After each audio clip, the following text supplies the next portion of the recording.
All right, we're back on TYT Sports in the studio bay with Andre Snellings because the NBA season is 6 days away. So we regularly do our NBA West and East previews. We like to throw out our predictions for 1 through 8 seeds. Andre is always far more right than I am, and always likes to take an interesting view of how it's gonna break down and work out, and it's usually something you're not just gonna get if you go over to the mainstream. If you want the chalk, go to ESPN.com. They'll tell you that the Warriors are gonna be the #1 seed.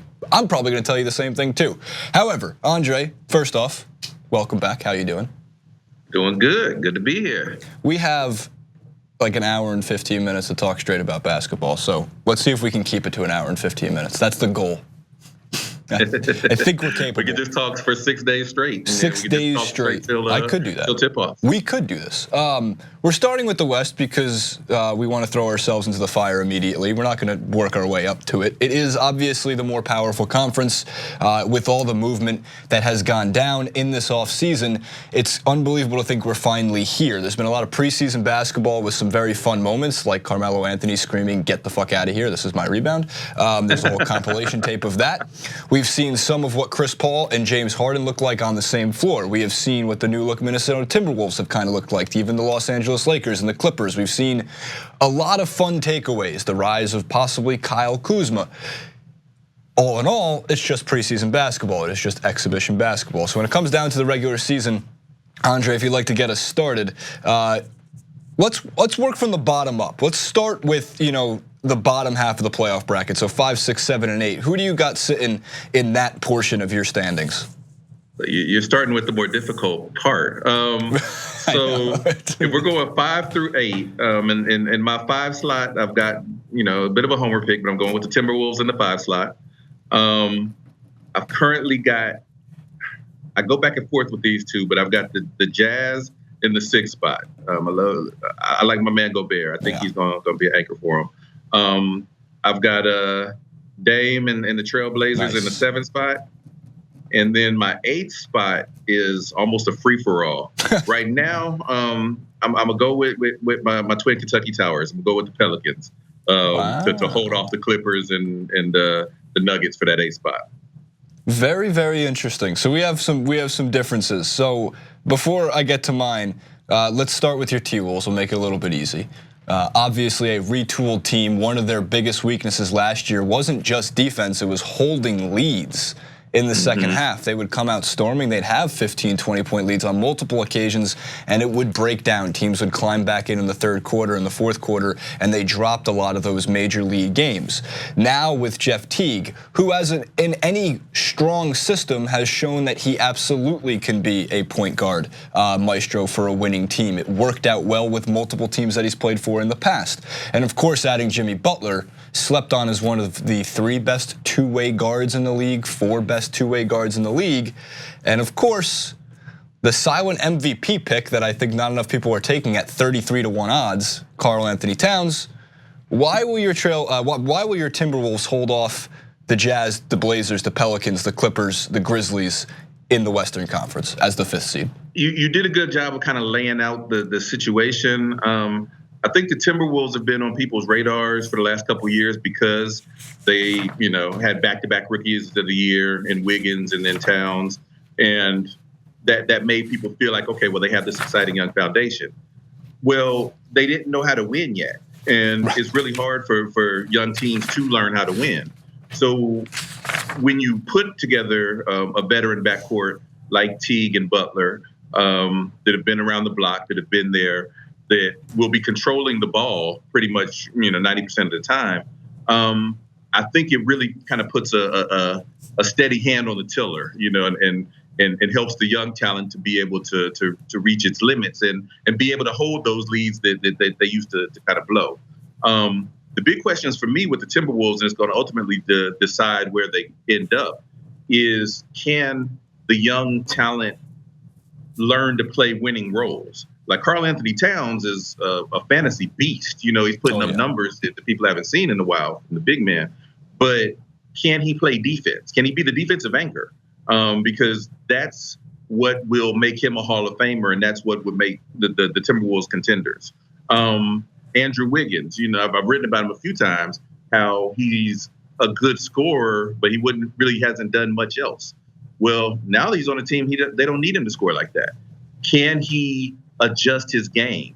When he came out of college, some people said he could be the next Pippen. Can he learn to play defense? True, Can actually, he learn to do things besides, or maybe like get more consistent with that 3-point shot? So at least it's a more efficient way of scoring.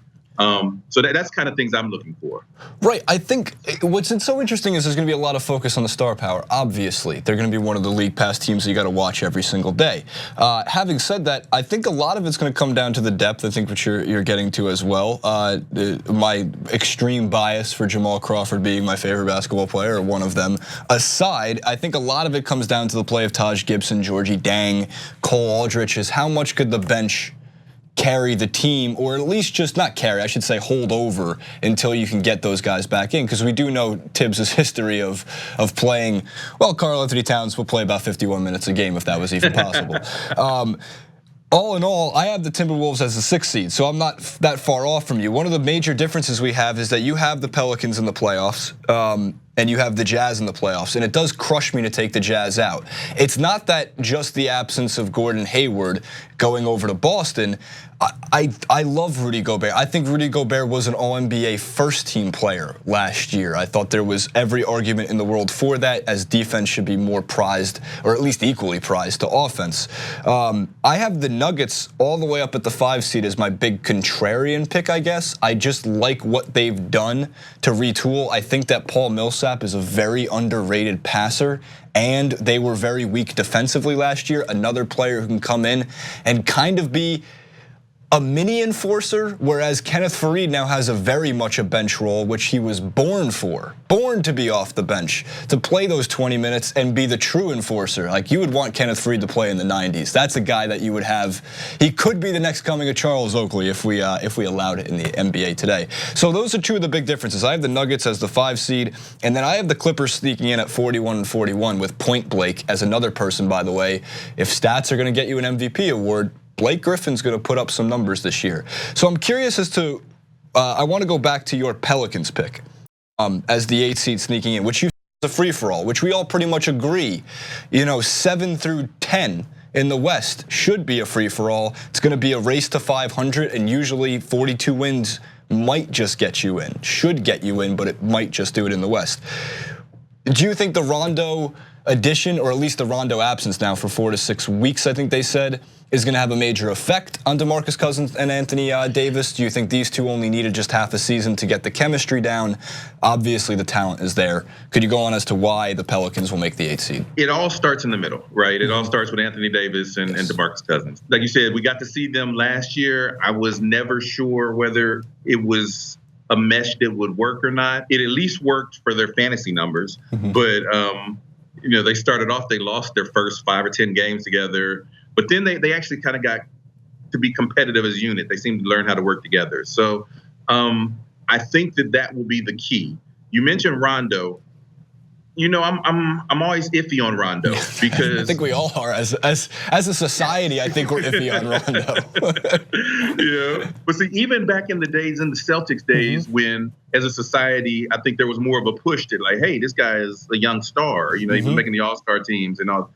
I never felt that he was as good as his reputation because a lot of his assists, I don't feel like were necessarily generating new offense as opposed to just kind of scraping up all the assists that are available. So with that said, I don't know if his presence or absence is really the key. I think that the health of Davis and Cousins and Holiday is the big thing. The three of them have to be healthy. And when Rondo's around, he has to be able to fill his role without disrupting what else is going on. I also really like, my man Tony Allen being added as a defensive grinder wing. Even if he comes off the bench or whether he starts, whatever they do with him, I like his presence a lot. Where they're not the kind of team that generally succeeds these days is that normally you're looking for teams that all 5 of their guys hit the 3. And Rondo can't hit a jumper to save his life. Neither can Tony Allen. Right. But in their case, it's their big men that are able to kind of both volume score and score from the perimeter, which is a unique thing. And I just kind of feel like Anthony Davis, remember I mentioned Karl Anthony Towns needs to add defense to become what he can be. I feel like Davis is maybe further along that arc. He's still not the defender we thought he was going to be, but he's further along, and the Cousins is a better defender than he's given credit for. So the two of them together, that should be enough talent to be a foundation piece to get an 8th seed. So that's kind of how they snuck in. I agree. That's why it's a lot of fun to try and break down. Like again, this I said what the 7 through 10. It's really like the 6 through 11. What the crazy thing that you mentioned, it's like an inside out type of offense. Again, it's another type of team that if you put Davis and DeMarcus Cousins in 1998, doesn't matter what team they are, they're challenging Jordan for a title at the end of the season. So I think a lot of it bars too, of course, on Anthony Davis's health. I really want to see 78 games out of Anthony Davis. We're going to assume safely that there's going to be a few rest games with all NBA players nowadays, even though they did a little bit better of a job with the scheduling, the back-to-backs, especially road to home or home to road back-to-backs type of thing. A lot of it, it's a blanket statement. Any team can get injured. Any team can lose one of their star players. But let's see a full sample size of DeMarcus Cousins and Anthony Davis. What's so interesting about it too is that DeMarcus Cousins' name and probably Anthony Davis's name, although way more likely to be Cousins, is going to be circulating the trade rumors once again if it doesn't work out or if they're not exploding up towards the top of the standings by the 40-game mark. So if you thought this offseason was nuts, just wait. Let's move up towards the. I think the Blazers we know. I don't think we have to go too much over them. They're a competitive team that knows the Western Conference, who plays well in the Western Conference, has an above 500 record against West teams over the last 2 years. And Jerkic, it seems like, is the key to that one. When they had Jerkic on their team before he got injured, as after April 1st, they were 14-6 with a backcourt. Even when they score a combined 73 or 74 points, they can't even dent the Warriors in the playoffs. So I think we all root for Damian Lillard and CJ McCollum. They're easily two of the most likable players in the NBA. And the Blazers, unfortunately, just always, let's just move Portland to the Eastern Conference, right? That would just be the fairest deal in the world. Portland goes east. We'll send you guys the West. You guys can have the Magic. How about that? That'd be good, right? Yeah, I mean, outside of the fact that Portland is as far west as you could possibly go, and Orlando is almost as east as you could go. But yeah, I mean, they started talking about reseeding the playoffs 1 through 16. Once they start along those lines, then how important are the conferences? That's very true, and it also makes them really interesting. I was looking at the ESPN BPI, like their index for it, if this is how it works out by their projections, like 1 through 16. There was like some really fun matchups. There was like a Bucks versus a Bucks versus Rockets in the first round or something like that, or something crazy, something fun. 76ers versus anybody, obviously fun, but that's for the East.